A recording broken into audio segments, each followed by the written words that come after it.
Bienvenue à tous et à toutes pour ce webinaire. Je suis Morgane Collat, donc je suis présidente de l'URPS Kiné Centre Val de Loire, qui organisons ce webinaire. Et on est très heureux de vous voir si nombreux ce soir. Donc au niveau des inscrits, on était à quasiment 600 inscrits, 566, dont beaucoup qui voulaient avoir le replay. Donc on sera nombreux ce soir. Vous pourrez poser des questions, ça je laisserai Frédéric en parler de comment faire. Je tenais justement à vous informer de trois éléments, notamment on va commencer forcément par les remerciements.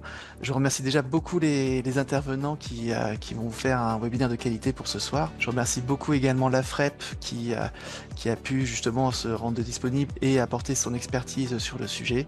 Docteur Coffin également. Je remercie également aussi l'ARS Centre Val de Loire qui n'est pas présente ce soir, je ne crois pas, mais qui finance ce webinaire comme les autres que l'on a fait. Ce webinaire, c'est le quatrième de la série sur environ 11. Le premier, c'était sur la prise en charge en kiné sur le cancer du sein. Le deuxième sur la dénutrition des personnes âgées. Le troisième, c'était sur l'éthique dans le soin. Et donc pour le quatrième et pour la semaine de l'incontinence, nous allons parler d'hyperactivité vésicale. Un tout petit mot sur l'URPS, qu'est-ce que c'est?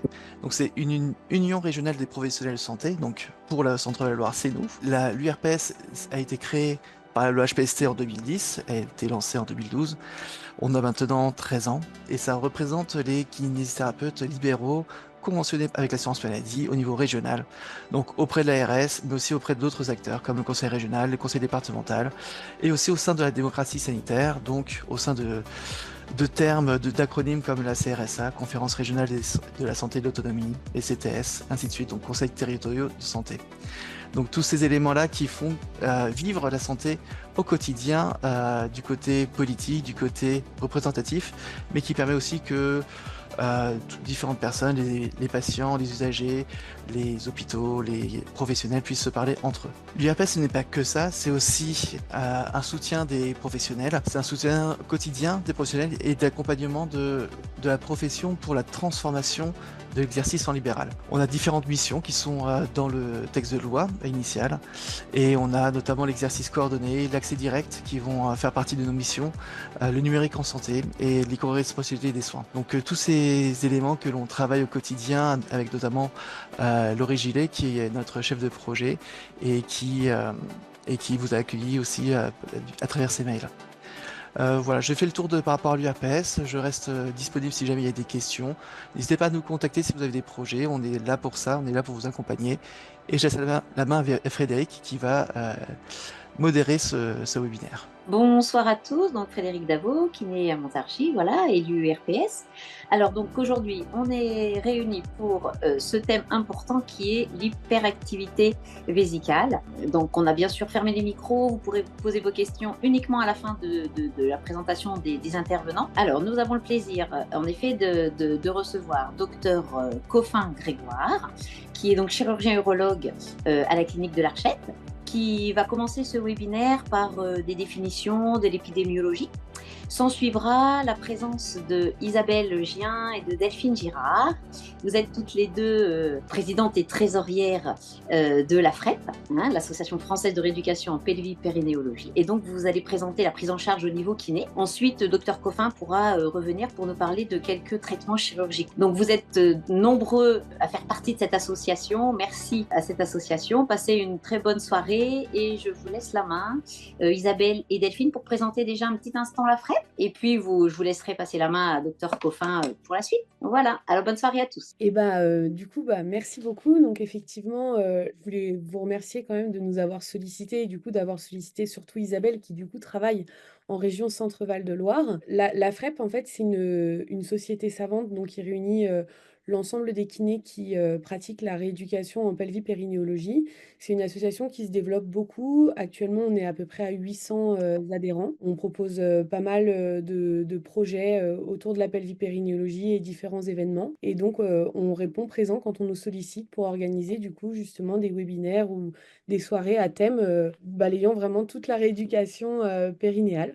Donc on est ravis d'être, présente, ce soir. Merci beaucoup pour cette présentation alors. Docteur Coffin, on vous laisse la parole. Très bien. Merci beaucoup. Bonsoir. Alors, je remercie Alors, Isabelle et Delphine m'ont proposé de venir parler ce soir. Donc, je vais essayer de faire une présentation un peu succincte de ce que c'est que l'hyperactivité de vessie. Donc, en fait, qu'est-ce que c'est que l'hyperactivité? Donc, en général, elle est notée HAV quand on regarde dans les articles. Bon, c'est une définition qui est clinique. Elle correspond à quoi? Ça correspond en fait à ce qu'on appelle une dysfonction du détrusor. Le détrusor, c'est le muscle de la vessie qui en fait se contracte de manière anarchique. Et donc, ça se manifeste de manière un peu différente. Ça peut donner effectivement ce qu'on appelle une pollakiurie, donc une augmentation de la fréquence d'émission, ou encore donc effectivement un déraccourcissement entre deux mictions. Il peut y avoir les impériosités, donc ces envies en fait impérieuses, donc pressantes de faire pipi, on ne peut pas se retenir, et qui peut parfois être associées à des fuites, donc qui peut amener les patientes à mettre des protections, ou les patients d'ailleurs, puisque c'est une pathologie qui touche autant l'homme que la femme.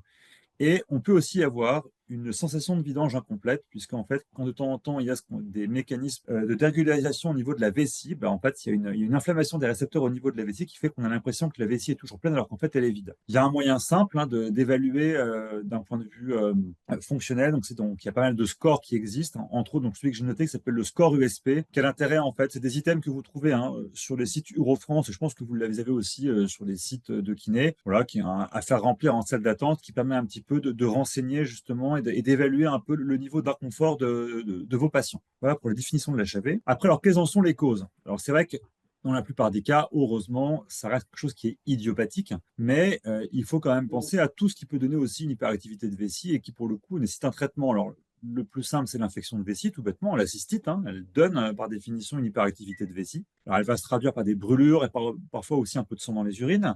Mais il y a aussi d'autres pathologies qu'il faut absolument rechercher, donc les calculs dans la vessie. Alors, c'est moins fréquent chez la femme, mais ça peut arriver aussi, quand il y a surtout des dysfonctions, quand il y a des troubles de la commande, donc chez des gens qui ne vivent pas bien leur vessie. Bien évidemment, les tumeurs de vessie, ça, il faut y penser absolument chez toutes les patientes qui sont fumeuses. Méfiez-vous des patients qui vous racontent qu'ils font des infections urinaires à répétition avec un ECPU qui reste toujours stérile. Et alors, ceux-là, quand ils sont fumeurs, il faut absolument à un moment ou à un autre faire une fibroscopie, on en parlera plus tard, pour ne pas passer à côté du polype de vessie. Enfin, il y a une pathologie qui est connue, donc tout le monde redoute un petit peu, mais qui n'est pas si fréquente que ça, qu'on appelle la cystite interstitielle, qui est donc une pathologie inflammatoire qui est extrêmement invalidante, qui se manifeste souvent par des douleurs au niveau des mictions, et souvent les douleurs sont soulagées par les mictions. C'est un diagnostic qui est difficile à poser et qui demande aussi une prise en charge spécifique. Et puis après ça, il y a bien évidemment toutes les pathologies neurologiques, que ce soit les maladies de Parkinson ou les syndromes en tout cas extra-parkinsoniens, quels qu'ils soient, extra-pyramidaux, je veux dire, la sclérose en plaques, il faut y penser, puis bien évidemment les pathologies discales. Alors ça, c'était parce que je voulais répondre un petit peu à toutes les questions qu'on avait eues. Donc effectivement, j'ai vu passer dans les questions, mais alors attention,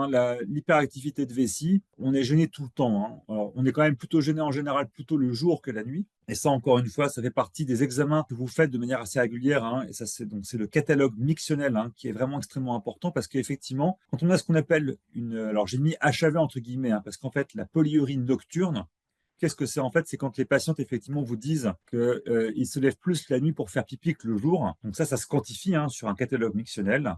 On va mesurer, en fait, la diurèse nocturne, on va la comparer par rapport à la diurèse diurne. Et si on se rend compte qu'effectivement, les patients font plus pipi la nuit que le jour, là, il faut aller chercher quand même des causes métaboliques. Il y en a une très simple, c'est quand les gens prennent des diurétiques et qu'ils les prennent le soir, forcément, dans ces cas-là, on se lève le soir. Il faut leur conseiller quand même de prendre le matin. En général, les médecins y veillent. Et puis, il y a une deuxième pathologie qu'on va apparaître de plus en plus, c'est l'apnée du sommeil. Et l'apnée du sommeil, si effectivement on la suspecte, là, il va falloir la renvoyer vers un médecin et en particulier voir chez un médecin du sommeil. On en a quelques-uns sur la région, il y en a un peu partout. Et il faut faire effectivement ce qu'on appelle une polysomnographie, qui est donc un moyen effectivement d'aller chercher cette apnée du sommeil. Alors après, il y a un moyen très simple, indépendamment de l'inversion de la courbe de la diurèse, c'est de demander aux gens s'ils ronflent, ou plus exactement à leurs conjoints s'ils ronflent, et s'ils font des pauses respiratoires, c'est-à-dire qu'en fait, ils respirent bruyamment, puis un coup, plus aucun bruit pendant une minute, puis il y a une reprise brutale de l'inspiration. Ça doit vraiment faire suspecter une apnée du sommeil. Il ne faut pas hésiter à les envoyer consulter dans ces cas-là en médecine spécialisée. Donc voilà un peu pour les différentes définitions cliniques. Ça, c'était juste une petite slide. Alors ça, c'est une étude qui est sortie il y a maintenant 4 ans, si je ne dis pas de bêtises, dans le journal d'urologie français. Il y avait un peu de l'épidémiologie, donc vous voyez, c'est quand même une pathologie qui est fréquente. Alors bien évidemment, elle est fréquente, mais le niveau de sévérité varie. Mais quand on regarde, c'est quasiment quand même 14% de la population générale. Bien évidemment, ça augmente avec l'âge, parce qu'avec l'âge, il va y avoir de plus en plus de troubles de la régulation. Ensuite, on voit ce qui est important, et heureusement, c'est que les causes neurologiques ne sont pas si fréquentes que ça. C'est 2% des cas, on retrouve une maladie neurologique de type Parkinson ou sclérose en plaques. 5% des cas, on va trouver une pathologie rachidienne, donc ça va être soit un canal lombaire étroit, essentiellement, soit une pathologie discale. Et puis pour le reste, on sait qu'il y a des facteurs de risque, hein, qui ont été identifiés, entre autres l'obésité. Il y a souvent des troubles digestifs qui peuvent être associés ou des troubles anxieux, hein. Les gens qui sont, quand il y a de l'anxiété, ben, ça favorise les troubles digestifs ou les troubles urinaires. Ce qu'il faut retenir, voilà, c'est que ça augmente avec l'âge, ça touche un peu plus la femme que l'homme. Et en gros, ben, plus on vieillit, on a plus de risques qu'on peut en avoir. Donc ensuite, qu'est-ce qu'on cherche un peu à l'interrogatoire? Eh ben, alors, on va regarder s'il y a une incontinence urinaire d'effort associée, hein, parce que ce sont deux mécanismes complètement différents, hein. Je vous rappelle que l'incontinence urinaire d'effort, elle est surtout liée à ce qu'on appelle une hypermobilité urétrale, dans la plupart du temps. Donc ça, c'est plutôt chez la femme, hein. Il y a moins d'incontinence urinaire chez l'homme, sauf bien évidemment après chirurgie. Et donc les deux mécanismes, donc soit l'hypermobilité, soit ce qu'on appelle l'insuffisance sphinctérienne, bon, qui se voit surtout, qui est un diagnostic, alors à l'examen clinique difficile, mais c'est le fait quand on fait les manœuvres de soutènement, les fuites persistent. Et donc ça, on va le voir sur le bilan urodynamique parce qu'on va voir apparaître ce qu'on appelle une insuffisance sphinctérienne. Après, ben, il faut absolument donc avoir un interrogatoire qui soit un peu drastique, hein. Donc il faut demander aux gens s'ils fument. On demande si c'est des pathologies neurologiques qui sont connues, s'il y a un diabète. Après ça, dans les facteurs favorisants, il y a aussi la radiothérapie, hein, qui peut induire une inflammation, hein. Donc les radiothérapies, que ce soit pour un cancer du col, pour un cancer de vessie essentiellement. Ensuite, on va chercher donc les troubles digestifs, hein, parce que très souvent, il peut y avoir une constipation associée. Et dans le traitement, bien évidemment, il faudra traiter la constipation, hein, parce que les troubles digestifs, ils entretiennent les troubles urinaires. Ça, c'est bien décrit. Et puis ensuite, ce qui est difficile à chercher, hein, mais donc c'est les troubles neurologiques, surtout sur la sclérose en plaques. Il faut y penser chez la femme. Il faut y penser quand les troubles sont fluctuants. Donc quand vous avez une hyperactivité de vessie qui apparaît à un moment, puis qui disparaît, puis qui revient, ça c'est très classique dans la sclérose en plaques. C'est comme c'est une maladie auto-immune. Et ben, quand il y a des poussées en général de maladie, à ce moment-là, on voit les symptômes qui apparaissent. Puis quand la poussée disparaît, les symptômes disparaissent. C'est très souvent, il peut y avoir avec des maux de tête, hein, des céphalées. Il peut y avoir d'autres signes neurologiques, que ce soit des troubles oculaires ou des troubles moteurs. Et alors après, ce qui est très compliqué, c'est les troubles de la vidange, hein. Donc c'est cette fameuse sensation de vessie, de vidange incomplète. Alors là, de toute façon, il n'y a qu'un seul moyen, hein, c'est d'aller faire une échographie, hein, pour voir si la vessie se vide réellement ou pas.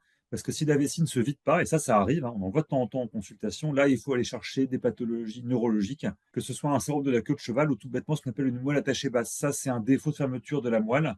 C'est un défaut qui est congénital et qui peut se manifester à distance. Et puis enfin, à l'examen clinique, on va chercher un prolapsus et on va chercher une cystocèle. Parce que la cystocèle, quand vous avez une vessie qui descend et qui ne se vidange pas bien, ça peut entretenir aussi effectivement une hyperactivité de vessie. Et là, le traitement, ça va être de la rééducation musculaire, ça va être éventuellement la pose d'un PCR, et en fonction de tout ça, éventuellement une correction chirurgicale en corrigeant cette cystocèle. Donc voilà un peu ce qu'on peut essayer déjà chercher un peu à l'interrogatoire. Après le bilan, vous voyez, donc le bilan il est assez simple, hein, de première intention, mais il y a un examen qui coûte pas cher et qui donne beaucoup d'informations, c'est le catalogue mictionnel. Donc ça, Isabelle et Delphine vont détailler largement après. L'analyse d'urine, et puis une échographie avec une mesure du résidu. Alors le seul problème de l'échographie avec mesure du résidu, c'est qu'il faut vraiment qu'elle soit bien faite, parce que très souvent, elle est faite en radiologie. Les radiologues, comme tous les médecins, sont souvent un peu en retard et les patients arrivent. Ça fait déjà 2 heures qu'ils attendent avec la vessie pleine et puis ils ont 10 minutes pour aller faire pipi. Et puis de temps en temps, quand les gens sont stressés, il y a des gens qui n'arrêtent pas de faire pipi sur commande et donc ça peut majorer le résidu. Donc moi, quand je le fais en consultation, je le fais en conditions plutôt physiologiques, c'est-à-dire qu'en fait, les gens viennent, je leur demande s'ils ont fait pipi avant ou pas, je fais l'échographie. Si la vessie est pleine, je les envoie aux toilettes. Si la vessie est vide, ça me renseigne tout de suite. Mais c'est un examen qui n'est pas invasif et qui apporte beaucoup d'informations. Et puis, bien évidemment, ensuite, en fonction de l'interrogatoire, on va aller, si besoin, beaucoup plus loin. On fera une cystoscopie de manière générale chez toutes les patientes fumeuses, parce qu'il ne faut jamais passer à côté d'un polype de vessie et que malheureusement, l'échographie n'est pas un examen assez sensible. Donc la fibroscopie, on la fait assez facilement. Dès qu'on suspecte une pathologie neurologique, assez rapidement, on va aller demander une IRM encéphalique et une IRM du rachis médulaire. L'IRM pelvienne, c'est plus quand on cherche soit une pathologie gynécologique. Alors, j'en ai pas trop parlé, mais l'endométriose peut être une cause, hein, d'hyperactivité. Là, ça va plutôt être le fait que les douleurs soient rythmées par les cycles. C'est un diagnostic qui n'est pas facile à poser. Et donc, l'IRM peut répondre. Et puis, bien évidemment, il y a le bilan urodynamique. Dans le bilan urodynamique, en général, on le fait toujours en deuxième intention et on le fait souvent après avoir déjà fait un premier traitement, que ce soit le traitement anticholinergique ou le traitement par urostime. Et c'est uniquement en cas d'échec de thérapie que là, on va aller faire un bilan urodynamique pour aller chercher éventuellement s'il n'y a pas des pathologies sous-jacentes. Voilà pour le bilan. Alors ensuite, donc les traitements. Donc les traitements, il y en a un qui se développe de plus en plus, hein, et vous le savez, c'est de la kinésithérapie, hein. Donc là, je ne vais pas détailler. Vous êtes bien plus expert que moi dans le domaine, mais on l'a prescrit de manière extrêmement large.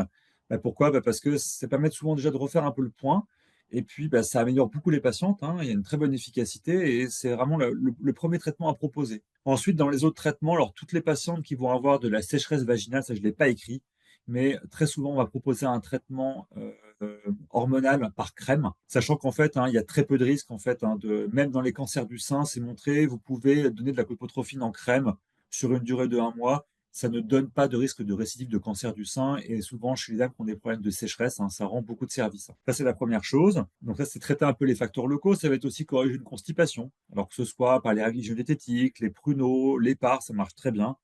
Et puis ensuite, tous les traitements laxatifs, hein, quels qu'ils soient, hein, les mucilants, Spergulax, Forlax, Movicol et tous les autres. Et puis ensuite, vous avez les traitements médicaux. Donc ça va être soit les anticholinergiques, soit l'urostime, hein, qui se développe maintenant depuis déjà 5-6 ans. Et on a montré dans les études que ça faisait aussi bien que le placebo et ça faisait aussi bien que les anticholinergiques. Donc très clairement, ce sont 2 traitements qu'on met maintenant ensemble ou en séquentiel. Et puis après ça, il y a les autres traitements beaucoup plus invasifs dont je parlerai en fin de session, le botox, la neurostimulation et puis vraiment la chirurgie, mais on en fait quand même de moins en moins, mais ça existe toujours. Donc voilà pour les traitements. Les anticholinergiques, ça, c'est vraiment le traitement de référence. Alors je vous ai mis en haut, hein, les 4 noms des 4 molécules. Je les ai mises quasiment par ordre chronologique, hein. L'oxybutynin, c'est la plus ancienne. La solifénacine, qui s'appelle le Vésicare, hein. La fésotérodine, c'est le Toviaz. Et le chlorure de transpium, c'est le Céris, que je mets un petit peu à part. Alors qu'est-ce qu'il faut retenir de tous ces médicaments? Parce qu'il y en a plein. Alors, ils ont une demi-vie d'action qui est différente. En gros, l'oxybutynin, c'est 8 heures. La solifénacine, c'est entre 12 et 24 heures. La fésotérodine, c'est pareil, entre 12 et 24 heures. Et le chlorure de transpium, c'est 12 heures. Alors pourquoi est-ce qu'on donne plutôt l'un ou plutôt l'autre? En fait, ça dépend en fait, du nombre de médicaments que vous voulez donner à votre patiente. Déjà, ce qu'il faut retenir, c'est que c'est un peu comme l'Urostime. En fait, c'est des médicaments, il ne faut pas s'attendre à avoir une efficacité tout de suite, hein. Il faut, quand on regarde les séries dans les études, c'est entre 2 et 8 semaines, entre le moment où on introduit le traitement et le moment où on peut espérer commencer à avoir une efficacité. Cette efficacité, elle existe, hein, elle est décrite, hein, en gros, c'est 50%. Donc, ça fait mieux que le placebo. Ce n'est pas forcément toujours parfait, mais ça marche globalement bien. Alors, quelles sont les spécificités? Donc, l'oxybutynin, l'intérêt, c'est comme il y a une demi-vie courte, quand vous avez des patients qui sont vraiment gênés que sur des petites périodes, dans ce cas-là, l'avantage, c'est que vous pouvez le donner que le matin ou que le soir. Et ça va permettre de couvrir, entre guillemets, le moment où ils sont gênés. Et le reste du temps, vous ne donnez rien. Parce que les effets secondaires, je les ai marqués en dessous, c'est essentiellement la bouche sèche et la constipation. Et ça, ils le donnent tous. Il n'y en a pas qui font mieux ou moins. Après, c'est toujours pareil.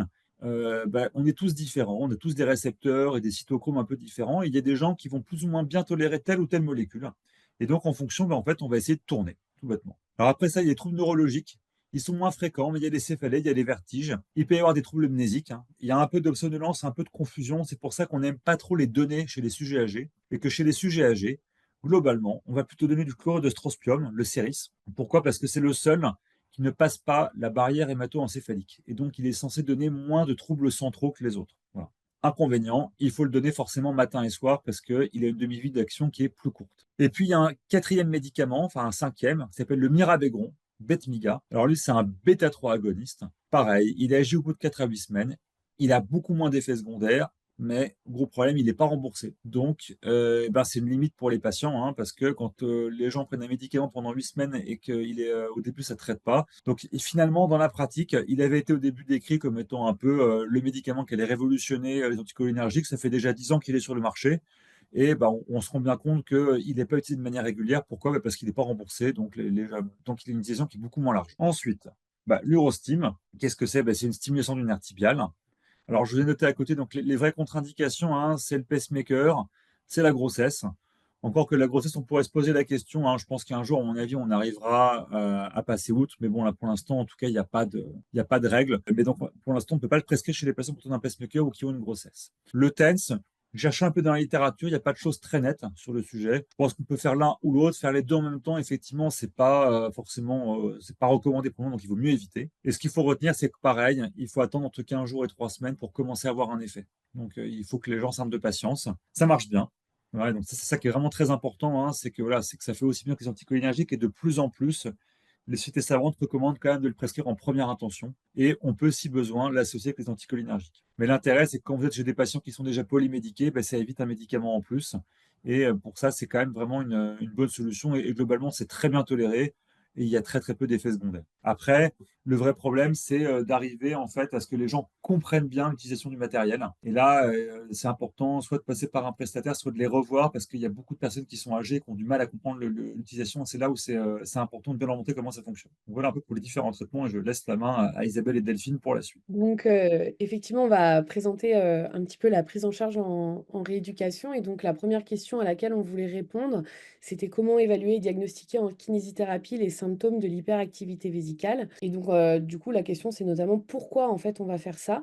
Tout simplement parce qu'en fait, en fonction des mécanismes physiopathologiques et des étiologies, on va établir en fait une stratégie thérapeutique qui va être adaptée à chaque patient. Et donc, pour débuter chaque prise en charge, on va notamment mettre en place un bilan qui va du coup être composé d'une anamnèse assez détaillée qu'Isabelle va vous détailler juste après. On va demander effectivement l'établissement d'un calendrier mictionnel ou catalogue mictionnel, hein, c'est la même chose. On peut également utiliser des questionnaires adaptés pour évaluer certains retentissements ou troubles en lien avec cette hyperactivité vésicale et bien sûr réaliser un examen clinique. Donc, on va effectivement effectuer une anamnèse des symptômes. On va faire un interrogatoire complet, hein, que je ne vais pas vous détailler ce soir. On va questionner en fait les patients sur leur mode de vie, leur profession, leur lieu de vie, leurs loisirs. On va éventuellement rechercher des troubles de la statique pelvienne, comme a dit Grégoire tout à l'heure, sur les éventuels prolapsus présents, des douleurs pelviennes, hein, qui peuvent être aussi présentes avec l'hyperactivité vésicale. On va surtout aller questionner sur tous les symptômes précis de l'hyperactivité vésicale, qui sont donc la pollakiurie, la nicturie, plus ou moins l'incontinence urinaire, donc que je ne vais pas redéfinir puisque Grégoire en a parlé tout à l'heure. Et on va surtout aller questionner au niveau des urgences qui sont de différentes natures. On a des urgences qui sont motrices, qui sont définies par un besoin évidemment soudainement urgent, mais sans forcément aucune circonstance, parfois dû au mouvement. On va avoir des urgences qu'on appelle psychosensorielles, qui sont déclenchées par le bruit de l'eau, le lavage des mains, la douche, par exemple, aussi le froid ou même la pluie. Voilà, les gens peuvent être très, très sensibles à ça. Vous avez des urgences psycho-émotionnelles, donc ça va être la peur, la frayeur, le fou rire également et aussi l'orgasme. Vous avez des urgences alors psychocomportementales, donc c'est ce que nous on appelle le syndrome de la clé dans la porte ou le syndrome du paillasson. Les patients arrivent, sont en voiture, ils arrivent devant leur porte d'entrée, mettent la clé et là c'est l'urgence totale.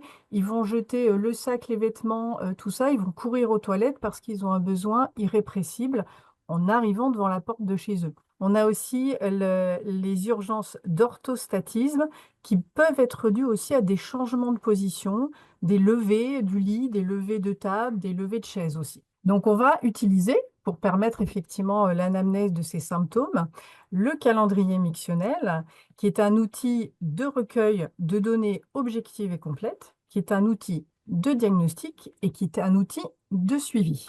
Le calendrier mictionnel, il va permettre une évaluation de la sévérité et de la fréquence des symptômes, la pollakiurie, les urgences. Donc, c'est bien un outil de recueil de données. Il va permettre un calcul du volume total des urines sur 24 heures. Il va permettre une détection d'apports hydriques excessifs ou inadéquats qui peuvent exacerber certains symptômes de l'hyperactivité vésicale. Il va nous donner une estimation de la capacité fonctionnelle vésicale puisqu'on va quantifier les volumes de la vessie. Il peut montrer également ce qu'on appelle une discordance entre les données reportées sur le calendrier mictionnel et les symptômes, l'évaluation des symptômes par le patient. Les patients ont parfois une idée un petit peu approximative et erronée de leurs symptômes, et donc ça va vraiment permettre une prise de conscience de leur symptomatologie. Certains, on leur demande, est-ce que vous avez une idée du nombre de pipis par jour? Ils vont vous dire, oh bah oui, 7, et sur le calendrier, on est à 15, ou l'inverse. Donc c'est une vraie prise de conscience de leur symptomatologie. Il va nous aider donc à confirmer notre diagnostic clinique pour orienter, comme disait tout à l'heure Delphine, notre stratégie thérapeutique. Donc c'est bien un outil de diagnostic. Il va être utilisé tout au long de la prise en charge pour évaluer, réévaluer l'évolution des symptômes. Donc c'est bien un outil de suivi. Donc il existe 3 niveaux différents. Donc ils ont été validés par Elisabeth Bright. Nous avons le niveau 1 où là, on va noter les horaires d'émission. On va déterminer la fréquence mictionnelle. On a ensuite le niveau 2, donc c'est la fréquence mictionnelle, et on va demander au patient de quantifier les volumes mictionnels.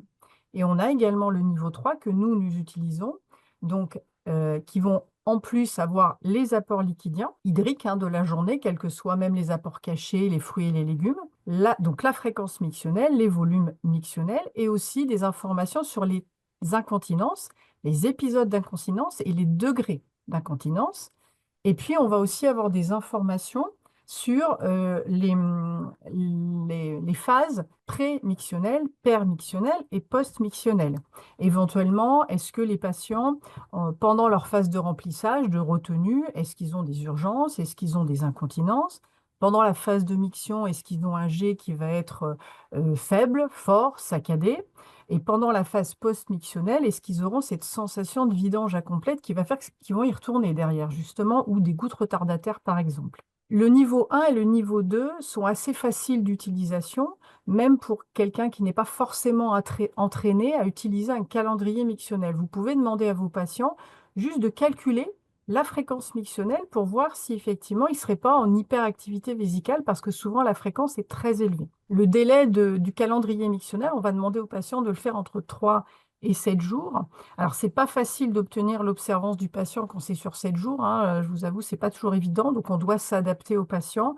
L'idéal, c'est quand même de demander au moins une journée travail, une journée repos, donc pour avoir des rythmes différents des données recueillies. Alors, on a mis en place avec un groupe de travail, donc au sein de la FREP, on a mis un calendrier mictionnel sur le site de la FREP. Donc, c'est par ce groupe de travail de 3 kinés, donc Blandine Liagre et Véronique Blanchard et moi-même. Donc, on a élaboré ce calendrier mictionnel, donc qui est plutôt horizontal, avec une vraie frise chronologique qui permet vraiment de voir la fréquence mictionnelle et les intervalles intermictionnels. Donc, vous avez là ce visuel de ce qu'est un calendrier mictionnel.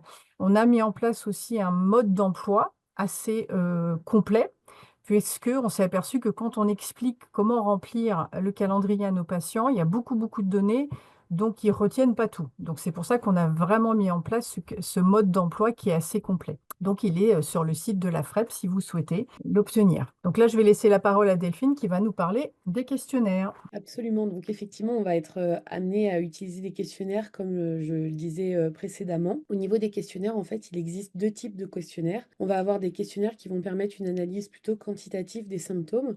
Donc par exemple, qui vont nous permettre de mesurer l'intensité des urgences ou la fréquence des épisodes d'incontinence urinaire. Et on a également des questionnaires avec une visée plutôt qualitative qui vont nous permettre notamment d'évaluer le retentissement sur la qualité de vie des patients des symptômes en lien avec l'hyperactivité vésicale.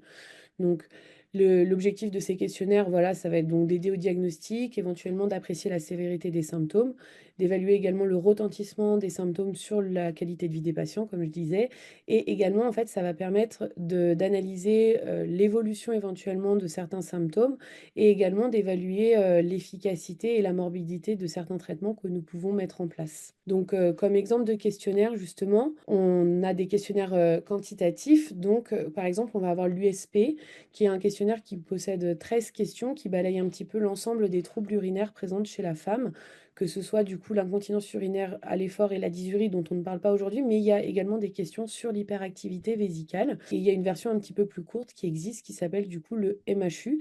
Et donc ça, c'est pareil, en fait, finalement, vous pouvez aussi, sans être réellement formé à la rééducation en pelvipérinéologie, faire remplir ces questionnaires aux patients pour avoir une petite idée et éventuellement après rediriger vers un médecin généraliste qui pourra renvoyer vers un spécialiste si besoin. Comme autre exemple de questionnaire, donc on va avoir des questionnaires qui vont avoir un aspect plutôt qualitatif. Du coup, on va retrouver le QuantiLife qui est donc un questionnaire qui permet d'évaluer le retentissement en fait des troubles urinaires chez la femme, enfin le retentissement pardon sur la qualité de vie des femmes qui présentent des troubles urinaires et donc ça va prendre plusieurs composantes en jeu, notamment la composante émotionnelle, psychologique, physique et également toute la composante sexuelle. Et on a également l'OABQ, qui est un questionnaire un petit peu plus court, qui permet également d'évaluer en fait la répercussion et la sévérité des symptômes en lien avec l'hyperactivité vésicale sur du coup la qualité de vie des patientes. Et là encore, en fait, en tant que kinésithérapeute, vous pouvez très bien enfin, proposer en fait aux patients de remplir ces questionnaires pour permettre un petit peu de voir justement ce retentissement sur la qualité de vie. Et ça peut vous permettre également de découler certains sujets, enfin, traités que vous allez traiter en kinésithérapie ou expliquer certains troubles en tout cas que vous pouvez voir. Et donc comme je disais, voilà, en fait, l'hyperactivité vésicale, ça va avoir une grosse répercussion sur la qualité de vie des patients, que ce soit sur le plan physique ou du coup, Grégoire parlait d'apnée du sommeil, donc ça c'était plutôt pour le diagnostic différentiel, mais en fait, il y a certains patients qui vont aussi avoir du coup une hyperactivité nocturne et donc ils vont se lever plusieurs fois dans la nuit, ça peut aller jusqu'à 8-10 fois, hein. Donc ils peuvent avoir des troubles du sommeil et donc une fatigue associée.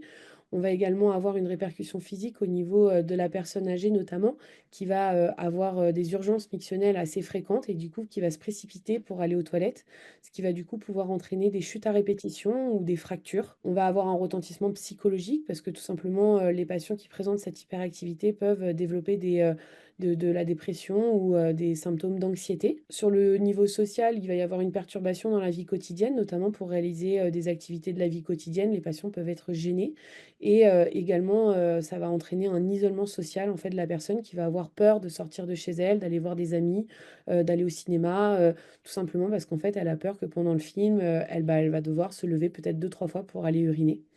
On peut avoir un retentissement sur la vie de couple, un petit peu pour les mêmes raisons citées plus haut, où finalement ça va impacter finalement la vie quotidienne, mais ça peut aussi impacter en fait la vie sexuelle, d'où ce retentissement sur la vie de couple. Au niveau professionnel, on va pouvoir avoir une diminution de la productivité au travail, donc d'où l'impact sur sur le côté professionnel. Et enfin, au niveau économique, les patients qui présentent une hyperactivité vésicale vont tout simplement dépenser des sous pour les soins de santé, que ce soit en kinésithérapie ou avec des traitements médicamenteux, et voir des techniques un petit peu plus lourdes que Grégoire expliquera à la fin de la présentation. Et puis il y a aussi tout simplement le coût en protection, parce que souvent les patients se garnissent et les protections, jusqu'à maintenant, sont toujours pas remboursées par la sécurité sociale dans certains cas, et ce qui présente en fait un gros coût pour les patients. Donc, on finira notre examen par l'examen clinique, bien évidemment, qui va être général, un examen global. On va aller chercher d'éventuels troubles cognitifs, surtout pour voir si la personne est capable de comprendre les instructions qu'on va lui demander. Déjà, remplir un calendrier mictionnel, ce qui n'est pas forcément évident. De prendre un verre mesureur et d'aller faire pipi dedans, ce n'est pas forcément évident non plus. Donc, on va essayer de voir si la personne est capable de comprendre les instructions et surtout ce qu'on va lui demander de corriger derrière. On va regarder son IMC, bien évidemment. On va aussi aller voir, comme disait Delphine tout à l'heure, gérer les troubles de la marche, parce qu'effectivement, ils peuvent avoir beaucoup d'hyperactivité vésicale et quand ce sont des personnes âgées, ils peuvent avoir du mal à marcher. Donc, il y a quand même un risque de ce côté-là. On va bien évidemment faire des examens globaux, des examens abdominaux, des examens neurologiques, des examens du rachis, et puis bien sûr un examen du périnée pour éventuellement des troubles de la trophicité, comme disait tout à l'heure Grégoire, un éventuel prolapsus, et puis des troubles du tonus musculaire périnéal. Voilà, je ne vous détaille pas l'examen parce que sinon on aurait pour toute la soirée. Donc comment on va maintenant, la deuxième question, c'est comment on va traiter les symptômes de l'hyperactivité vésicale. Donc la rééducation est le traitement de première intention. Donc, elle consiste en plusieurs choses. Des mesures hygiéno-diététiques, dont a parlé un petit peu tout à l'heure Grégoire, des mesures comportementales et des techniques de rééducation. Donc là, je vais laisser Delphine nous parler des mesures hygiéno-diététiques. Absolument. Et du coup, ces mesures, peuvent être appliquées, également par, tous les kinésithérapeutes. On n'a pas forcément besoin d'être, absolument formé et pratiquant, la rééducation pelvipérinéale pour donner ce genre de conseils, aux patients. Donc le premier conseil qu'on va, voir avec les patients, ça va être notamment de réguler, les apports hydriques excitants. C'est-à-dire qu'en fait, il y a certaines boissons qui vont favoriser, en fait, l'excitation de la vessie et donc du coup, tous les symptômes qui découlent de l'hyperactivité vésicale, notamment du coup toutes les boissons gazeuses, que ce soit du coup les sodas, mais également l'eau gazeuse en fait en bouteille peut également participer à cette excitation de vessie. Le café et donc la caféine notamment participent également à l'augmentation de la fréquence d'émission. Et donc au niveau des publications, souvent il est recommandé de ne pas boire plus de 3 cafés par jour. Et il y a également l'alcool qui participe donc à cette hyperactivité vésicale. Et là encore, dans les publications, c'est un petit peu plus variable, mais en moyenne, on conseille aux patients de boire moins de 6 à 10 verres d'alcool par semaine. La deuxième mesure hygiéno-diététique, ça va être de réguler les apports hydriques alcalins, parce que tout simplement, par exemple, quand on va boire des choses acides, comme par exemple les jus de fruits, ça peut favoriser également les symptômes en lien avec l'hyperactivité vésicale. Et il y a également en fait une stratégie que les patients adoptent souvent, c'est la stratégie d'éviction, c'est-à-dire je ne bois pas. Comme ça, je n'ai pas peur d'avoir des fuites ou d'avoir des envies pressantes d'aller uriner. Le problème, c'est qu'en ayant ce comportement, qui du coup est détectable via les calendriers mictionnels, justement, c'est que tout simplement, en fait, on va avoir une urine qui va être très fortement concentrée en urée. Et cette forte concentration en urée, bah, ça acidifie les urines et donc ça peut favoriser également l'hyperactivité vésicale. Donc finalement, par rapport aux apports hydriques, on conseille aux patients de boire entre 1,5 litre et 2 litres par jour, tout apport hydrique confondu. Isabelle l'a dit tout à l'heure, c'est-à-dire qu'on va prendre en compte l'eau liquide que les patients boivent, mais également l'apport en fruits et légumes qui participent à l'hydratation pardon, du corps. Et ça, bien sûr, ça va être, enfin, la quantité, elle est à établir en fonction un petit peu du métabolisme de chacun et des activités quotidiennes. Comme autre mesure hygiéno-diététique, on va avoir également l'alimentation. Voilà, donc on va proposer aux patients par exemple, favoriser ou diminuer la consommation de certains aliments. Et donc justement, dans les publications, on a retrouvé des petites anecdotes qu'on va vous citer avec Isabelle, mais en gros, chez les hommes, donc ça c'était une population homme, le fait de diminuer la consommation de pommes de terre à moins de 8 fois par semaine, ça pouvait diminuer l'hyperactivité vésicale. Et chez les femmes, il était recommandé de manger plus de 2 fois par semaine du poulet pour également diminuer cette hyperactivité vésicale. Limiter l'alimentation acide et épicée, donc ça c'est un petit peu pour les mêmes raisons qu'on a citées juste avant par rapport à l'acidification de cette urine. Et donc effectivement, limiter la consommation d'agrumes, par exemple, ça peut être un bon conseil à donner à nos patients. Et la carence en vitamine D peut être un facteur aussi qui favorise l'hyperactivité vésicale. Donc voilà, comment conseiller les patients de les complémenter. Ce qu'il est aussi recommandé, c'est que pour les personnes qui présentent un IMC supérieur à 30, en fait, c'est un facteur de risque de l'hyperactivité vésicale. Donc pour ces personnes-là, ça va être éventuellement de perdre du poids. Grégoire a parlé tout à l'heure du tabac et donc effectivement, on a tout intérêt à encourager les patients d'arrêter de fumer si c'est le cas, de les encourager à faire de l'activité physique et comme Grégoire a dit tout à l'heure, la gestion de la constipation et des troubles digestifs va être vraiment importante. Au niveau de la constipation, il y a bien sûr la constipation de transit qui va être régulée par l'alimentation, l'hydratation et par également toute la prise éventuellement de laxatifs. Mais il y a également ce qu'on appelle la constipation fonctionnelle ou terminale, où là, en tant que kinésithérapeute, donc spécialisée pour le coup en pelvipérinéologie, c'est des troubles qu'on peut prendre en charge. Et en fait, le lien un petit peu s'explique par le fait que dans la constipation, on a une dilatation du rectum qui va tout simplement pouvoir entraîner une modification également de la capacité et de la sensibilité au niveau de la vessie et qui du coup peut déclencher des symptômes d'hyperactivité vésicale. Et donc, je vais laisser la parole à Isabelle pour reprendre sur les mesures comportementales. Donc effectivement, les mesures comportementales, leur objectif, c'est de modifier les habitudes mictionnelles qu'ont pris les patients. Donc ça consiste en l'entraînement vésical. Donc là, c'est une augmentation progressive de l'intervalle intermictionnel, donc entre deux mictions, avec des mictions même sans envie. Ou alors, on va demander aux patients de se retenir un petit peu plus pour augmenter cette capacité vésicale, donc de jouer sur les volumes en tentant de les augmenter, car souvent les patients en fait ont des petits volumes, des petits pipis. Et puis on va aussi utiliser la reprogrammation mictionnelle, qui est une mission à heure fixe, même s'il n'y a pas d'envie. Et puis, donc, ce qui fait qu'on va jouer sur, là, cette fois-ci, la fréquence mictionnelle en tentant de la diminuer, là, cette fois-ci, parce qu'elle est souvent importante. Donc là, je vous ai élaboré un calendrier mictionnel pour voir un petit peu en quoi ça consistait. Donc, vous avez la première ligne, en fait, où vous voyez qu'il y a peu d'apport hydrique, car la personne ne boit même pas 1 litre par jour. Donc, comme disait Delphine tout à l'heure, c'est la stratégie thérapeutique. Je ne bois pas beaucoup, donc comme ça, j'ai moins de risque d'avoir des fuites.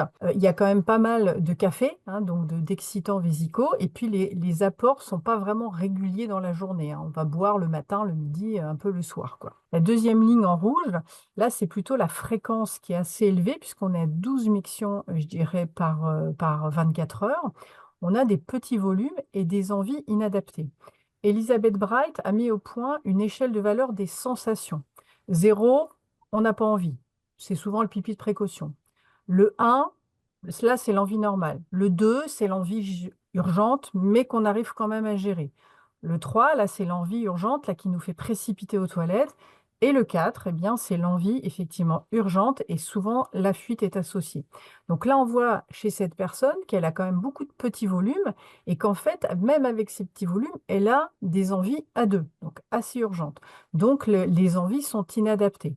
Et ensuite, on voit sur la dernière ligne, effectivement, qu'il y a des fuites, donc de sévérité importante, puisque c'est quand même une fuite qui va tremper, on va dire, et puis à chaque fois sur des envies. Donc là, on a fait l'entraînement vésical, la reprogrammation mictionnelle, et on a un calendrier qui est bien amélioré, puisqu'on a plus d'apport hydrique, donc on voit qu'il boit un petit peu plus, donc justement, on n'a pas réduit l'apport hydrique, mais on l'a augmenté. On a moins d'excitants vésicaux, donc un peu moins de café, un peu plus d'eau, et puis un apport régulier pour éviter trop d'apports, je dirais, disparates. Sur la fréquence, on est passé à 7, voilà, miction par 24 heures.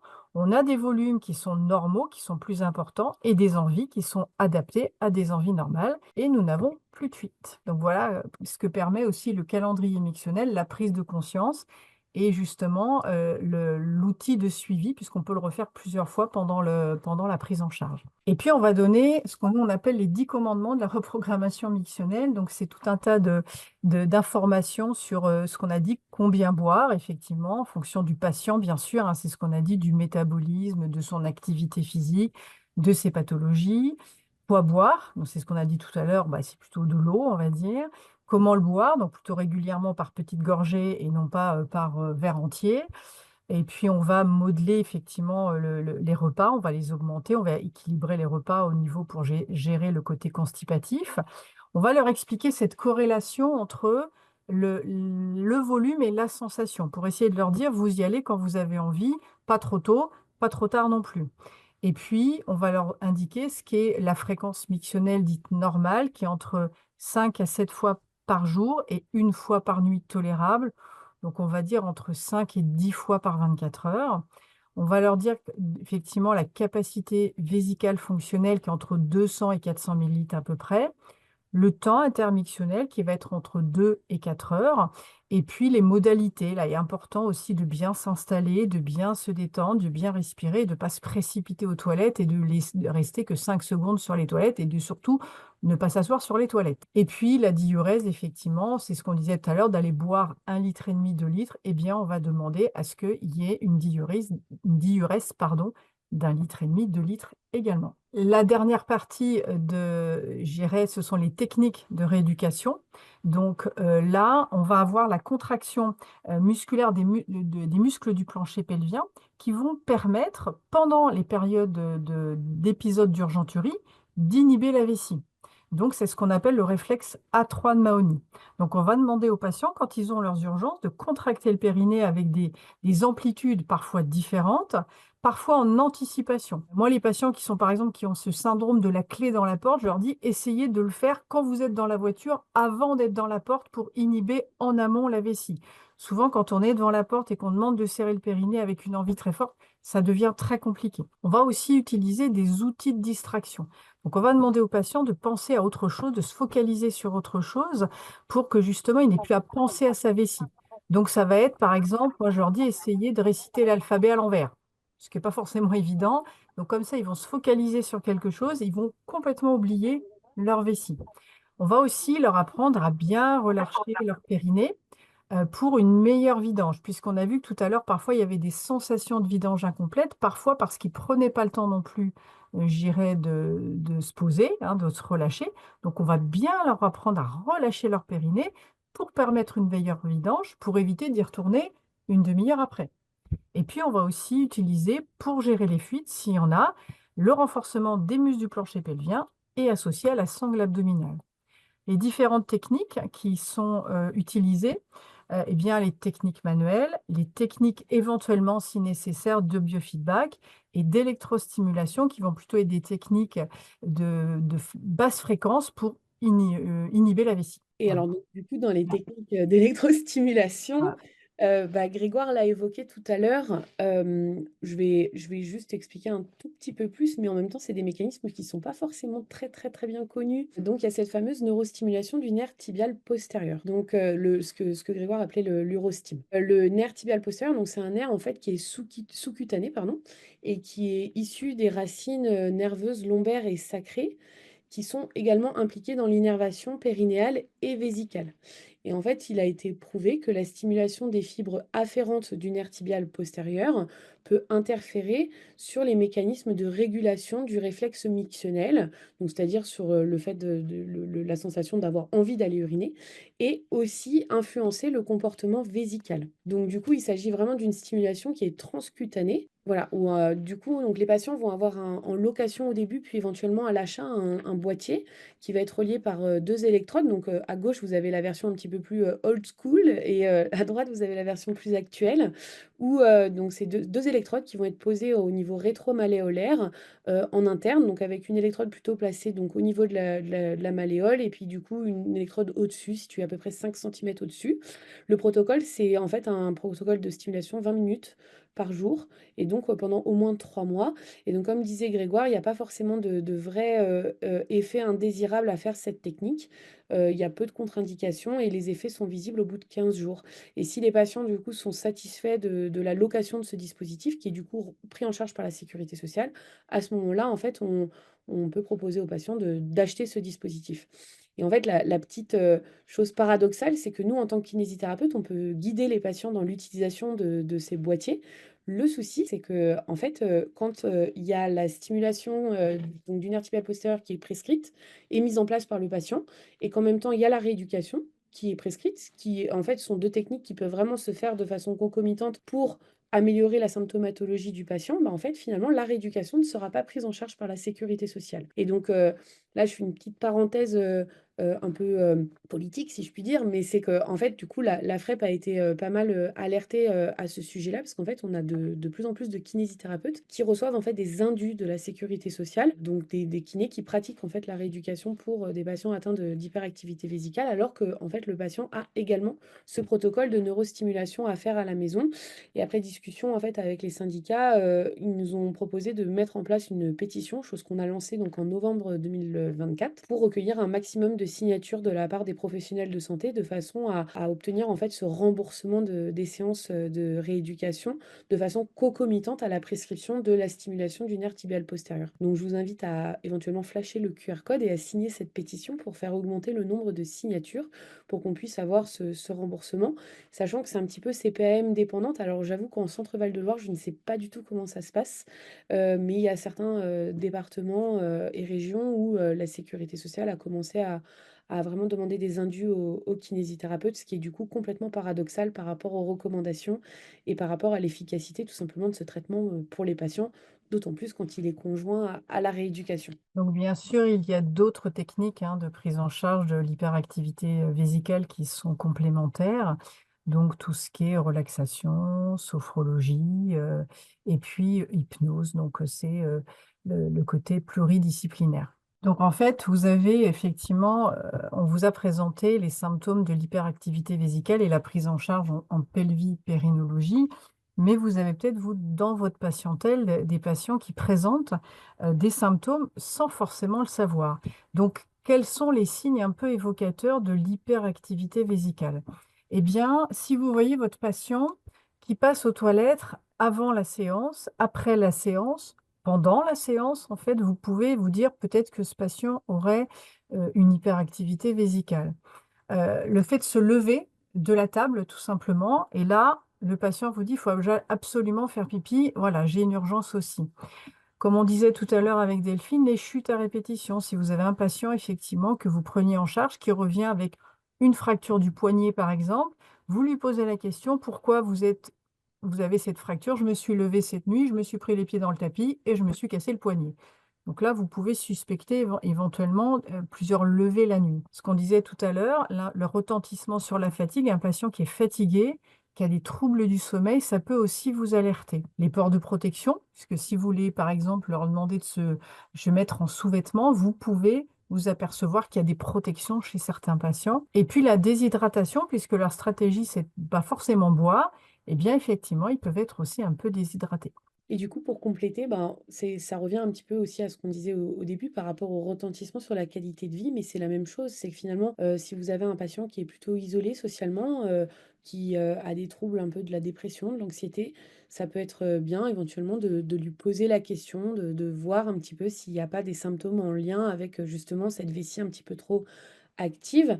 Hem, les difficultés dans l'intimité, alors ça dépend un petit peu du niveau de proximité que vous pouvez avoir avec vos patients, mais c'est vrai que nous, en tant que kinésithérapeute, pratiquant la rééducation pelvipérinéale, c'est des questions qu'on peut facilement poser, en fait, et c'est des sujets qu'on peut facilement aborder dans nos séances.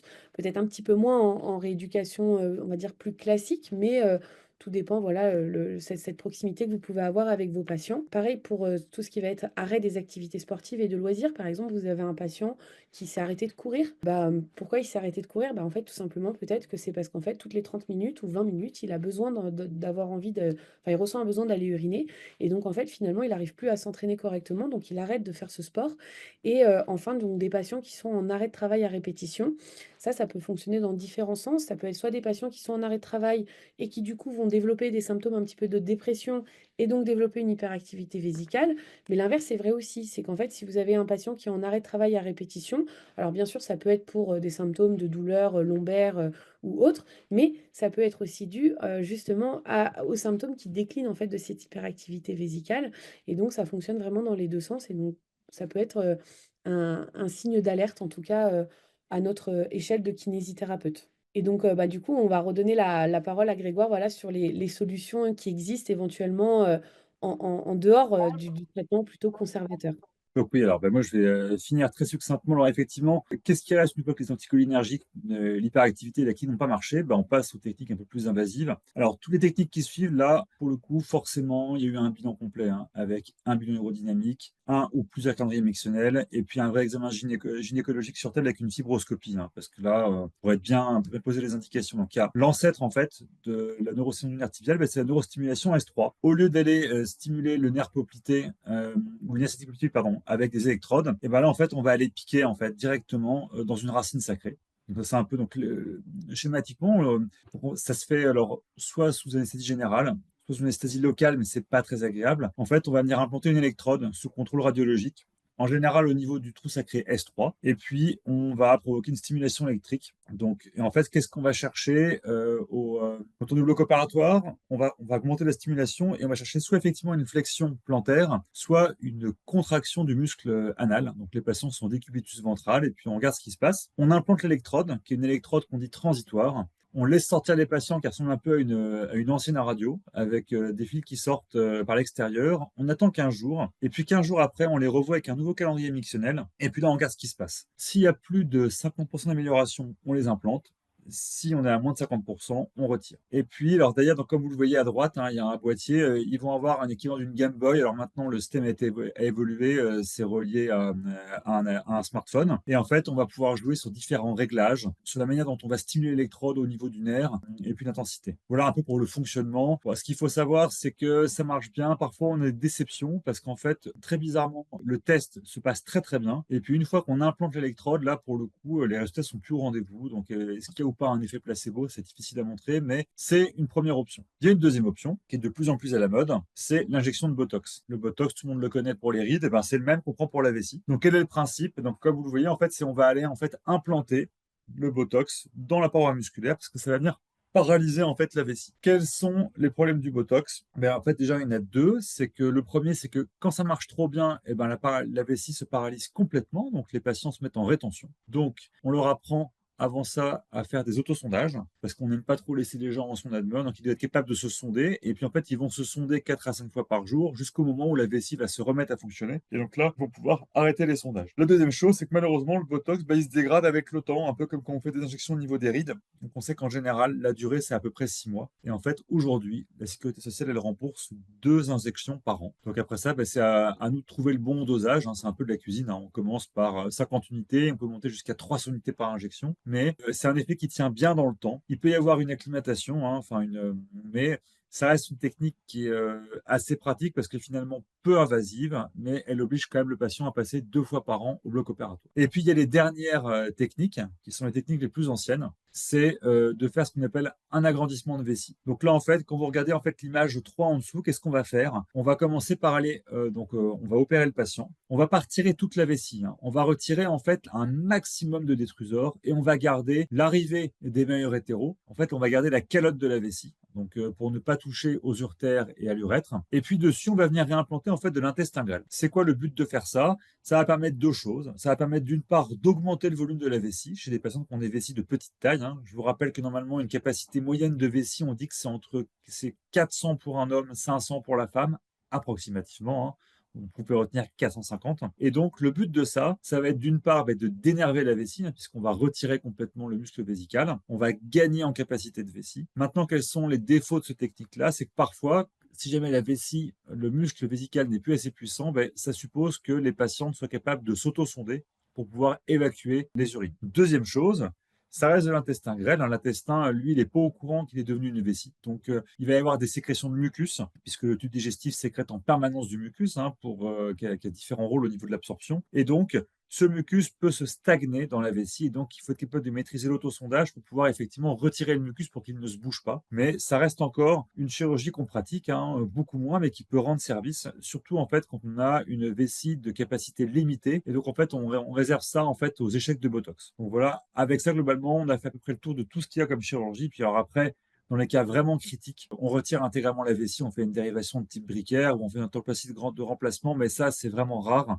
Aujourd'hui, les indications sont vraiment extrêmement limitées. Alors, moi, je voulais juste faire un tout petit commentaire, non pas sur mon diapo, mais alors j'ai écouté un peu, alors j'ai relu un petit peu ce que vous disiez là sur les règles diététiques et sur les boissons. Donc, je suis retourné voir l'article d'Eurofrance, hein, qui parlait un peu de ça, qui est celui, je pense, que tu as dû citer, Delphine. Et alors, c'est vrai qu'on trouve un peu tout dans la littérature sur qu'est-ce qu'on doit boire ou pas boire. Alors, sur l'eau gazeuse, moi, j'ai pas d'avis en fait sur la question. Moi, je reste extrêmement empirique. Donc, je ne sais pas comment vous êtes là-dessus. Le café, c'est pareil, parce que le café, en fait, vous avez ceux qui vont boire du café américain, un peu comme moi, toute la journée, donc du jus de chaussette. Et puis, il y a ceux qui sont des grands fans d'expresso. Et effectivement, je pense que le taux de caféine joue beaucoup. Et alors, sur les alcools, alors, qu'en l'occurrence, là, vous parlez de l'eau gazeuse, mais quand on regarde le même article, on voit que la bière est un facteur protecteur. Et pourtant, la bière, on ne peut pas franchement dire que ce ne soit pas gazeux. Donc, je pense que c'est à prendre avec un peu des pincettes. Moi, ce que je dis souvent aux patients en consultation, quand je leur dis, voilà, c'est très simple, hein, vous arrêtez le café, vous allez arrêter effectivement alors, tout ce qui est alcool fort et le vin blanc. Souvent, c'est plutôt les vins, c'est tout ce qui est effectivement acide, le vin blanc, certaines bières, alors plutôt les IPA, là, toutes les bières un peu modernes qui sont un peu plus acides. Celles-là, effectivement, elles irritent beaucoup. Par contre, le vin rouge, qui est des tanins, celui-là, en général, il protège un peu. Et pareil, effectivement, les alcools forts, alors là, quel qu'il soit, un rhum, whisky ou autre, effectivement, il faut éviter parce qu'ils sont assez acides. Et puis, vous dites aux patients, voilà, vous arrêtez, puis vous voyez ce qui se passe. Et souvent, les gens, ils se rendent compte que quand ils boivent de la bière, quand ils mangent très pimenté ou du poivre, et effectivement, ils le payent en général pendant les 2 jours qui suivent. Et donc, en fait, les gens, ils vont se faire un petit peu leur propre régime. Et en fonction de ça, ils vont effectivement adapter. Et je pense que par contre, le vrai problème des boissons gazeuses, c'est les boissons qui sont très sucrées. Et je pense que le sucre, il a un rôle d'irritant, ça c'est sûr, hein. Enfin, voilà, ça c'était juste le petit commentaire que je voulais. En tout cas, c'est plus de l'expérience personnelle, hein, parce que là-dessus, je pense qu'il n'y a pas vraiment de retour. C'est très compliqué de faire des études scientifiques, hein, précises. Voilà, je pense qu'il faut vraiment adapter et demander un peu aux gens, et puis de leur demander en fait de noter un peu ce qu'ils font. Voilà un peu tout ce que je voulais dire en commentaire, mais voilà, merci encore pour cette présentation vraiment de grande qualité. Merci beaucoup à vous. Alors, je vais rapidement prendre vos questions. Alors, il y a quelques questions avec des réponses, je pense, assez rapides. Par exemple, qui prescrit l'Urostime? Si je dis pas de bêtises, hein, je crois que malheureusement, je crois pas que les kinés puissent prescrire, hein, pour l'instant, hein. Je crois que c'est que des médecins malheureusement, hein. Donc alors D'accord. n'importe quel médecin, hein, c'est pas forcément un spécialiste, un médecin généraliste peut le faire, hein. D'accord, parfait, merci beaucoup. Alors ensuite, est-ce qu'on peut avoir une petite sur l'hyperactivité chez l'homme? Quelle est votre question? C'est En fait, la hyperactivité. question qui a été posée, c'est est-ce qu'on peut avoir une petite présentation rapide sur sur l'hyperactivité chez Ah l'homme? bah, eh ben, l'hyperactivité chez en fait, alors c'était ma première slide sur l'épidémio. Il y en a chez l'homme, c'est effectivement moins fréquent, mais il y en a. La prostate joue un rôle, hein, parce que quand on vide pas bien sa vessie ou qu'il y a ce qu'on appelle un lobe médian, on peut avoir les mêmes symptômes. Très souvent, l'hyperactivité de vessie, on la trouve dans l'adénome de la prostate. Donc, en gros, vous avez deux cas de figure différents. Vous allez avoir le sujet plutôt jeune, qui boit pas beaucoup, qui mange très salé, très pimenté. Et celui-là, en fait, il va faire des prostatites, donc des inflammations prostatiques. Et donc, c'est beaucoup les règles hygiodiététiques qui vont jouer. C'est vrai qu'on prescrit moins les anticholinergiques et moins la neurostimulation artificielle en première intention, parce que très souvent, il faut régler les problèmes prostatiques. Donc, très souvent, le traitement va être plutôt médical. On va plutôt jouer sur les alpha-bloquants, sur la chirurgie. Et puis, dans un deuxième temps, on va jouer effectivement sur l'hyperactivité de vessie, mais très souvent, quand même, il y a un problème prostatique qui est au premier plan par rapport au problème de la vessie, contrairement aux dames qui, bien évidemment, n'ont pas de prostate, donc n'ont pas ce souci-là. Voilà. Après, c'est vrai que c'est difficile à dire en étude épidémiologique, mais voilà, ça rentre plus dans le cadre de la pathologie de la prostate que dans une pathologie vésicale pure. D'accord, Après, merci beaucoup. voilà. Après ça, on va retrouver bien évidemment toutes les causes neurologiques, et là, plus là, chez le patient neurologique, le parkinsonien essentiellement, qui fait beaucoup d'activité de vessie, d'hyperactivité de vessie, pardon. Parfait, merci beaucoup. Alors, il y a une question pour les kinés. Pour augmenter la capacité vésicale, est-ce qu'il faut préférer les techniques de relâchement ou de renforcement? En fait, moi, j'avais envie de dire que c'était très dépendant, enfin, patient dépendant, en fait, parce que, d'augmenter la capacité de la vessie, ça va dépendre également de son comportement et donc en fonction du bilan et que ce soit le bilan de l'interrogatoire, la lecture du calendrier mictionnel, voire l'examen clinique. En fonction, on va aller plutôt sur, des techniques de renforcement, on va dire plus de prise de conscience de la contraction pour, justement mettre en place le réflexe de Mahony. Mais à l'inverse, si on a un patient qui présente un périnée qui a plutôt tendance à être hypertonique, bah là, on va aller travailler plutôt sur du relâchement pour ensuite, en fait, pouvoir l'amener, en fait, à réaliser cette contraction, mais derrière de pouvoir bien se relâcher. Moi, souvent, j'ai toujours tendance à dire aux patients, un muscle qui se contracte bien est un muscle qui se relâche bien. Donc, du coup, il y a pas de réponse stricte, en fait, à cette question. Ça va vraiment être dépendant du bilan et de ce qu'on observe, que ce soit à l'examen clinique ou au niveau du comportement du patient. Et merci beaucoup. Alors ensuite, est-ce que, enfin, un petit mot sur les contre-indications de cette stimulation tibiale chez les femmes enceintes? Oh, bah, c'est malheureusement très médico-légal, hein. Faut pas Mm. aller beaucoup plus loin. Ça n'a pas été testé pour l'instant chez les femmes enceintes, donc bien évidemment, on vit dans une société qui est extrêmement judiciarisée. Donc aujourd'hui, il n'y a aucun laboratoire qui va prendre de risques. Donc par définition, c'est contre-indiqué. Il n'est pas impossible qu'il y ait certains gynécologues ou des médecins qui utilisent en milieu universitaire, mais là pour l'instant, je n'ai pas plus d'informations. C'est vraiment un principe de précaution. D'accord, merci beaucoup. Quelqu'un demande encore la différence entre urgenturie et hyperactivité vésicale.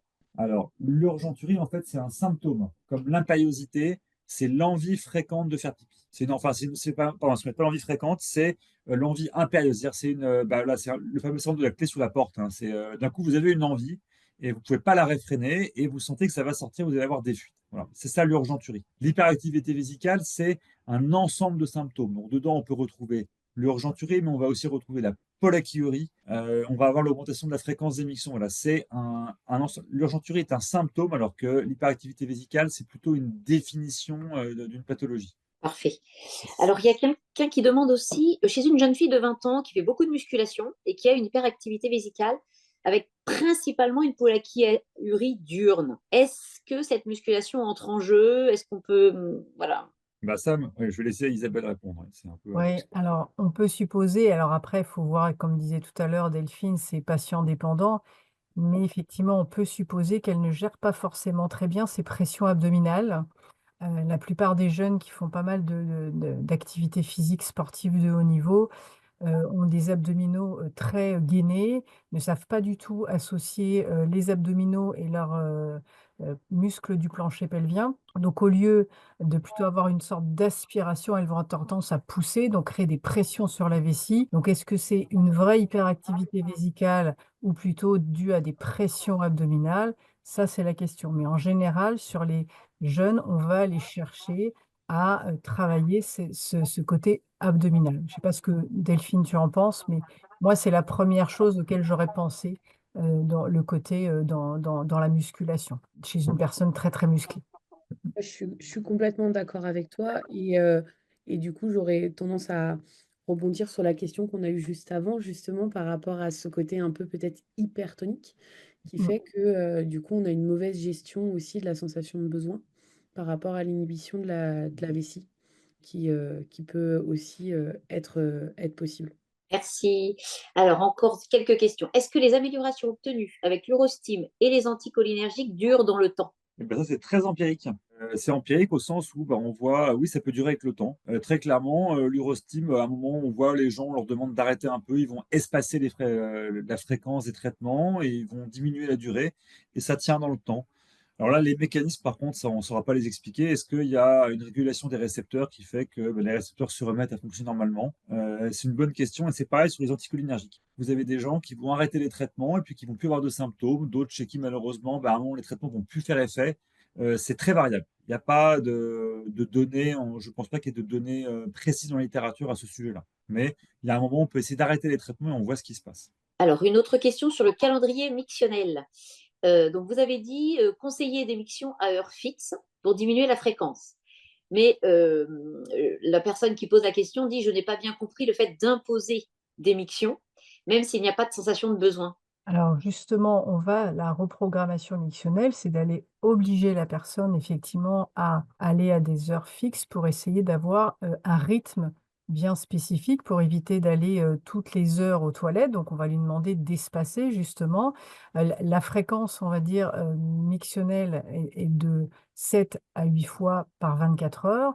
Donc on va essayer d'aller vers cette reprogrammation mictionnelle dite normale, puisque très souvent dans le cas de l'hyperactivité vésicale, on a effectivement une polakiurie, c'est ça qui dépasse souvent 10 à 12 fois, voire plus, hein, à 15 à 20 fois par 24 heures. Donc on va demander, en imposant ces horaires, on va reprogrammer, on va éduquer la vessie. Alors ce qui n'est pas toujours évident, puisque la personne justement répond à des envies, impérieuses, à des petits volumes. Donc on va utiliser ce qu'on disait tout à l'heure, l'inhibition, par les muscles du plancher pelvien pour augmenter ce délai de sécurité. C'est surtout pour augmenter ces délais qu'on va demander à heure fixe. Ce qui est pas forcément évident au départ, hein, on est bien d'accord, hein, ça se fait pas non plus en 2 jours, hein. Ça peut être sur plusieurs semaines d'augmenter ces délais. Mais on va essayer de le guider en lui disant: «Essayez d'aller faire pipi toutes les 2 à 3 heures de manière systématique». Je ne sais pas si j'ai répondu à la question, si Delphine, tu veux apporter, d'autres précisions? Je voulais juste compléter par rapport à des situations auxquelles on peut être confronté, par exemple en post-opératoire, où on a des patients qui viennent nous voir, qui nous disent qu'ils vont faire pipi toutes les 30 minutes, bien sûr des petits volumes, mais qui ne ressentent plus la sensation de besoin. Et du coup, justement, cette reprogrammation à heure fixe va aussi leur permettre de ressentir à nouveau leurs besoins et vraiment ce que c'est qu'avoir envie d'aller uriner. Voilà, c'était juste cette petite précision, parce que du coup, on peut être un petit peu confronté à ce genre de situation. Et là, c'est intéressant de demander aux patients, effectivement, d'aller uriner à heure fixe. D'accord. Alors, peut-on parler d'hyperactivité vésicale post-chirurgie prostatique? Alors, oui, on peut en parler, oui, bien sûr, parce que, il y a une hyperactivité, hein, ça se manifeste, c'est une inflammation, hein, c'est un peu ce que je disais au début. Alors, quel type de chirurgie? Parce qu'en fait, très souvent, effectivement, quand on fait des résections de la prostate, hein, quelle que soit la technique, hein, que ce soit avec un laser ou avec un turbipolaire, oui, on prévient les patients que pendant, en général, les 2 mois qui suivent la chirurgie, il va y avoir effectivement, des signes irritatifs. Pourquoi est-ce qu'ils sont ces signes irritatifs? Très probablement parce qu'en fait, il faut imaginer, en fait, on découpe l'urètre, hein, pour avoir accès à la prostate. Et donc, très probablement, c'est le phénomène de réépithélisation de l'urètre prostatique qui provoque ces symptômes. Tous ces patients vont être inflammatoires. En général, le traitement il passe essentiellement par une bonne hydratation, un peu des traitements anti-inflammatoires de manière transitoire, et puis en général, les problèmes se règlent. Ensuite, il peut y avoir autre chose. Alors, on peut aussi voir, hein, une hyperactivité qui survient après ce qu'on appelle après les prostatectomies radicales. Il y a une modification du col vésical liée à la chirurgie, mais là, c'est très variable. Je ne sais pas si ça répond à vos questions, mais Je pense que j'ai. Alors, une autre question, est-il intéressant de proposer une cure de probiotiques? Et si oui, laquelle? Alors ça, bah, moi, je vais laisser aussi Isabelle et Delphine répondre, mais normalement, les probiotiques n'ont pas vraiment d'impact, hein. On voit surtout ça, en fait, c'est quand il y a des pathologies plutôt inflammatoires ou infectieuses de la vessie, hein, des femmes qui vont faire des cytes à répétition, que vous allez voir aussi souvent en consultation. Là, effectivement, il peut y avoir une place des probiotiques, mais de manière générale, pour l'hyperactivité, moi, j'en prescris pas. Je ne sais pas si Isabelle et Delphine ont un avis sur la question, mais Moi, je dirais que c'est plus dans la gestion des troubles du transit, en fait, au niveau le constipatif, en fait, que moi, je vais conseiller effectivement les probiotiques pour éviter l'épine irritative sur la vessie. Je pense que Delphine va aussi conforter ce conseil. Mais ça n'a pas forcément d'effet spécifique, je suis d'accord, hein, sur la vessie, ça n'a pas été prouvé en tout cas, hein. Ouais, moi, j'ai pas d'avis vraiment sur l'utilisation des probiotiques au niveau de la vessie. Je pense que c'était plus dans le cadre digestif. Enfin, je voyais la question ouais. comme ça aussi. Mais... Mm. Eh bien, il n'y a plus de questions dans le chat. Merci beaucoup. Merci à vous trois. C'était un Merci. très bon webinaire. Merci. Avec Merci. une belle interaction sur le chat, là, c'est parfait. Donc, Morgane, tu veux reprendre un petit peu voilà, tout le monde dit bravo, tout le monde dit merci. Donc voilà, je pense que... Tu es parfaite, donc je peux juste dire merci beaucoup à tout le monde, bonne soirée à vous, merci beaucoup aux intervenants et intervenantes, c'était très intéressant, très enrichissant, et n'hésitez pas à retourner sur notre chaîne YouTube pour voir le replay quand il sortira.